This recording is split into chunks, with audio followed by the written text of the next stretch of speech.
Kicking off for the U.S. My apologies for being so late. Those wintertime activities. It's the speaking of winter, it's the winter of 1915, and so made some corrections. The U.S. income is at 26. Let's start by rolling for their increase. A 2. That's not so good. So to 28. I have, speaking of, I had 28 to spend because I had some leftover. So I am doing a Lend-Lease of a cavalry to Italy and to France. Finishing a dreadnought, progressing a dreadnought, purchased a TBD and started a cruiser, so you can see those on the build chart, and a Marine. So that concludes, that's my total purchase. Everybody's done their mandatory offenses for this year, so we're complete there. Let me start with technology. I have purple for improved logistics. It's all marked over on my board. Improved logistics, wartime economy is white. I've utterly failed in that completely as the U.S. Strategic bombers and defense in depth is green. So rolling, and you can see all that's marked on my table over there. So rolling. Okay. Is that a 9 or a 6? That's a 9. And a 10, 10, 10. So look at that. Success in every single area, which means I go to stage 3 on improved logistics. The U.S. will begin wartime economy. Stage 1 for strategic bombers, and defense in depth goes to stage 3. So that was a nice turn of events. There's no diplomacy for the United States this turn. And then when you conclude, I'll do the controlled Mexicans in just a minute, but let me do a couple things. So I have a train that was cash and carry. I'll send to Normandy, and an artillery for my friends the Italians. I'll place that into northern Italy.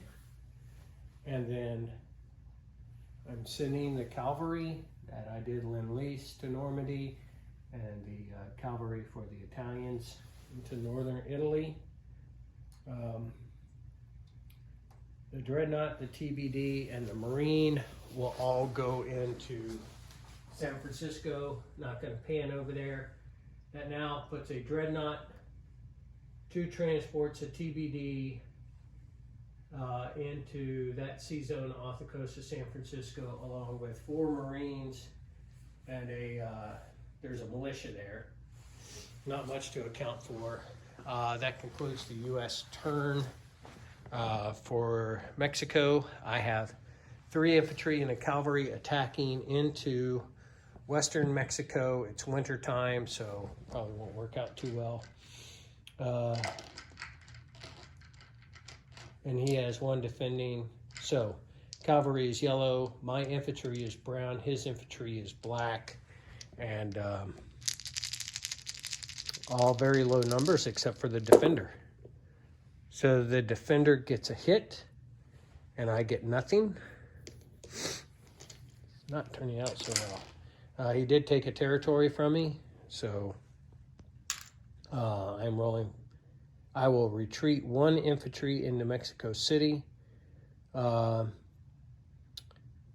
and the other infantry, the cavalry, will go to eastern Mexico for a retreat, and the other infantry will sit down in this southern territory here, which I'm not going to try and pronounce. I have 1, 2, 3, 4. I'm rolling 4, and it's a 12, so that's no good. All right. That is the extent of the U.S. turn. Let's to the Chinese player.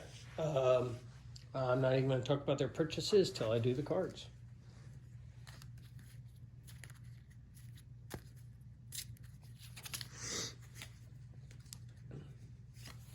First random event is collect 3 additional IPP this turn. So I'll do that. Better go get it now while I remember.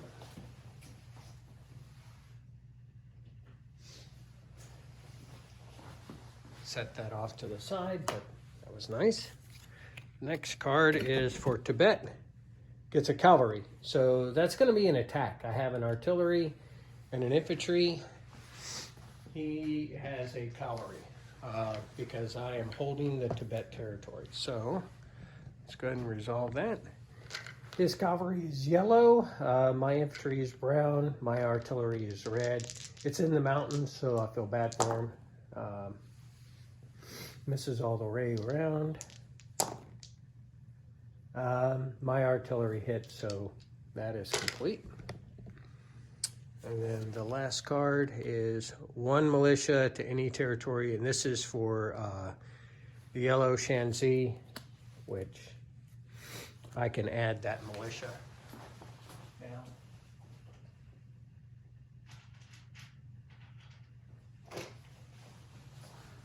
They only have 1 territory. It's in the north and Shanxi, so that increases from a militia from a mountain infantry. So now there's a militia. There's also a in the previous round, I forgot to roll a defensive roll for the infantryman in Shantung,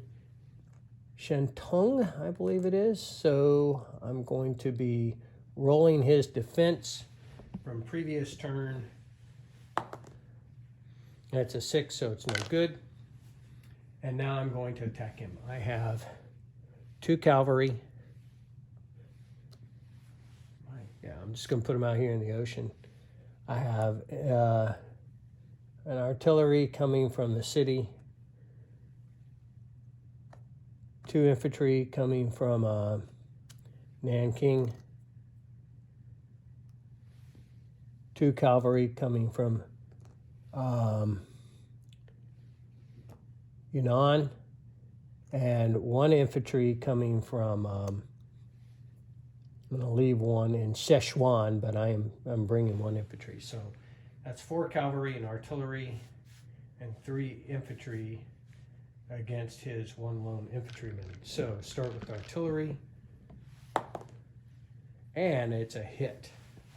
So it's all over for his guy, which I'll take off. But as all of you players know, you got to finish rolling the attack rolls.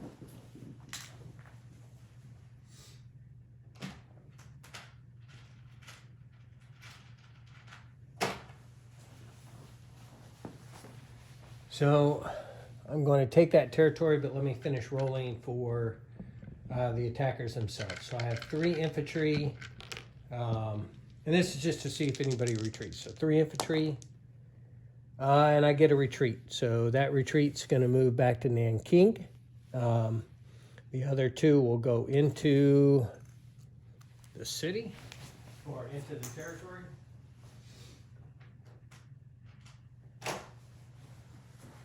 That's 2 infantry to Shantung. Now the artillery is there with him, and lastly, I need to roll for the 4 cavalry.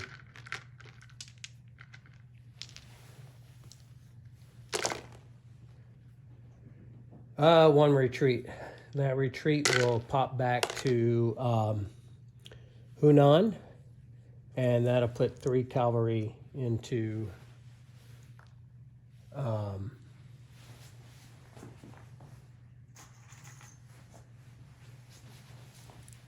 Shantung.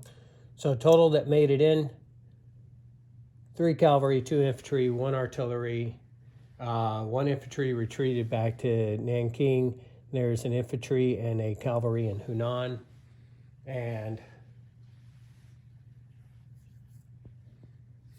the warlord may counterattack. I'll leave that to Brian. He could actually do that on the Austrian turn. The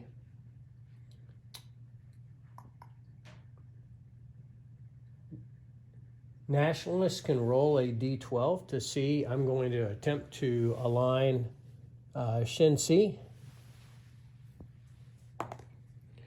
That's a 7, no good.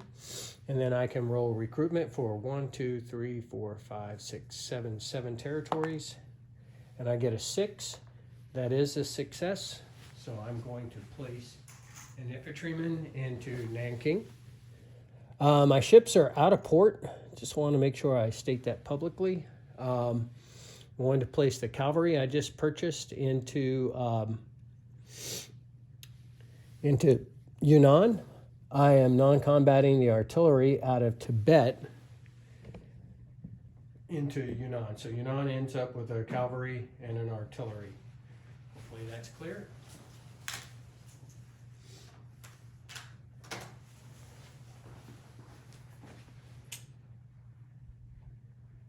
And China will collect 4 along with the 3 additional IPP from the random event, giving them a total of 7.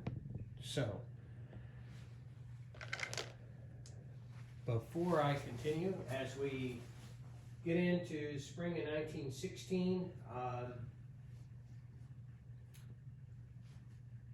Germany, England, France, and Russia already have 1916 fighters, so they don't have to pay for any upgrades. The U.S. doesn't have any fighters. And I'm looking around the board. I don't see any others, but there would be an upgrade, mandatory upgrade for fighters. This is also the turn we're in on the British turn, because the British were the first to. The British were the first to develop tanks. So although it makes more sense to have this big tank event where each of the powers on the chart are supposed to pay to complete the tank upgrade or technology for France and Britain and Germany. We are doing it on the British turn because the British were the first to invent tanks. So that kind of keeps the Germans back by a turn. So the Allies will be one step ahead of them in the game. If you're wondering why we didn't do it at the turn of the year, that is why. We're just kind of recognizing that historical fact. So just a reminder to my fellow players and those of you who are watching, and give you a little bit of an explanation on that. Russia is now made the transition. So this has come up before, and I'll explain it one more time. The collapse of the Russian Empire is really the first step. That's when the Tsar abdicated. But Russia didn't leave the war. They had to be compelled to leave the war. They actually walked out of peace talks with the Germans, attempted to just ignore the fact that they were at war. They already had dissension between the Bolsheviks and the proletariat, and there was, basically the communists were attempting to control the Soviets. Really, at that time they would be called the Soviets. These are the small groups who were attempting to control the military. It's very disjointed. The Germans pressed them. So that's why on the first turn, essentially the Russians, all they could do was defend, and the Central Powers had to make a mandatory offensive. Now we're into the next turn. So the Russians agreed to peace, and they turn over their treasury to the Germans, so that'll help Randall significantly. Randall's also going to have a lot less stress on the Eastern Front. No stress, actually.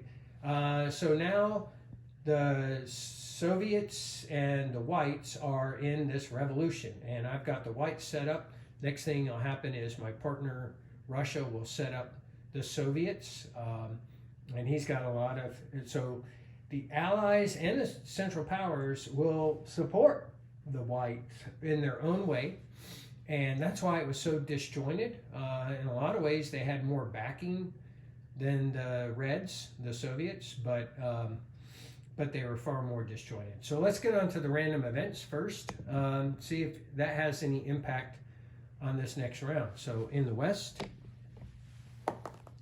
we roll a 6. So reading that, that's the Battle of Jutland. Germany may allocate up to 5 ships for a first strike during this turn. All selected ships must originate from a major naval base in the German home country and attack the same sea zone. So that's going to help Germany quite a bit.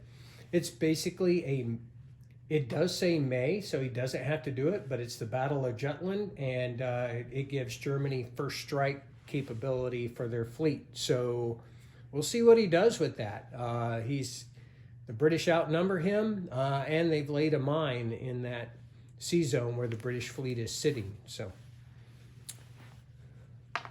and then in the East, a 3. So wartime innovation. Germany and Britain each receive 1 free technology roll. The other major and minor powers in their alliance advance the same technology 1 stage if they succeed. So, for example, if Germany were to roll successfully in counter battery fire, the Ottomans and the Austrians would advance with them. So that's kind of a unique, and it's actually a subtle change for those of you who have the book. That is a kind of a reworded innovation, wartime innovation random event. So I kind of like that. So Britain, roll well for us. France could use a little advancement. Make sure that you look at the technology that your entire team needs, so you don't just advance. And that's an extra technology roll. It's free. You don't have to have a factory that supports that. So good luck to the players. It's spring of 1916.